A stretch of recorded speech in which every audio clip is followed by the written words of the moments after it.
Alicia. Welcome back to another episode of Mom Talks. This week we are talking about balancing staying true to your authentic self while still feeling the need to fluently articulate certain topics. As you know, in motherhood there's so many important topics. From the time that you're pregnant to honestly, I feel like my parents still discuss important topics about me and my siblings, and we're in our 30s and 20s. There's so many really, really important topics, and sometimes I feel like, stuttering through those topics just makes them exponentially harder to go through, if that makes sense. Me, myself as a person, I make an active effort in my life to try and be an overt stutter. I think most of my life I've very much been a covert stutter, and I'm making an active effort in my life to become an overt stutter. I generally believe that people can wait to hear you speak. It's okay. While I believe that and I make that active effort, I also understand, and honestly sometimes hearing other people whose stutters are more severe than mine, I get it. Like when I'm having discussions or when we're having thoughtful, important conversations, it does take a little bit more effort and energy to fully make sure that I'm grasping and understanding and contextualizing what this person is saying to me, and that's okay.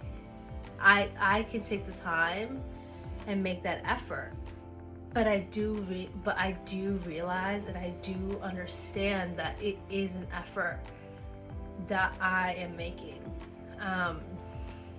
So I do get that. And I understand that when I'm speaking as well, that other people are also making that effort for me. When I'm discussing important topics about, okay, hey, what are we gonna name this kid, or what type of parenting practices are we going to implement? How are we going to raise this child? You're saying things that are very important to you, and you really want this person to understand them. But it's okay, I'm trying to stop my secondary behaviors and using my hands. But it's okay, do I just give in to the secondary behaviors? Do I also, on a point, make it easier for this person, whether it be my partner or my doctor when we're discussing medical decisions, but whether make it easier for them, but also in reality just make it easier for myself? Would it be easier to use my secondary behaviors to be able to fluently go through these conversations?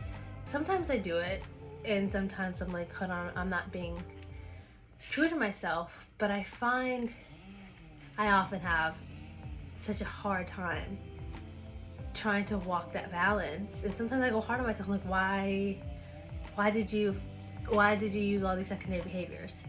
And honestly, my secondary behaviors are getting worse. I know 2 years ago I actually got really, really good at cutting out a lot of my secondary behaviors, and I feel like lately I've just have been allowing, and my hands, I'm Latina. I also feel like if I use my hands, I move the words out, if that makes sense. So I try not to do it. I walk that very fine line of Okay. Am I staying true to my authentic self, and what necessarily does that mean if also my authentic self wants to be able to provide the best that I can for my child, if that makes sense? You know, like I said in the first episode, the series is not a how-to guide whatsoever. This is just my current thoughts. Hope you guys enjoy this episode. Thank you.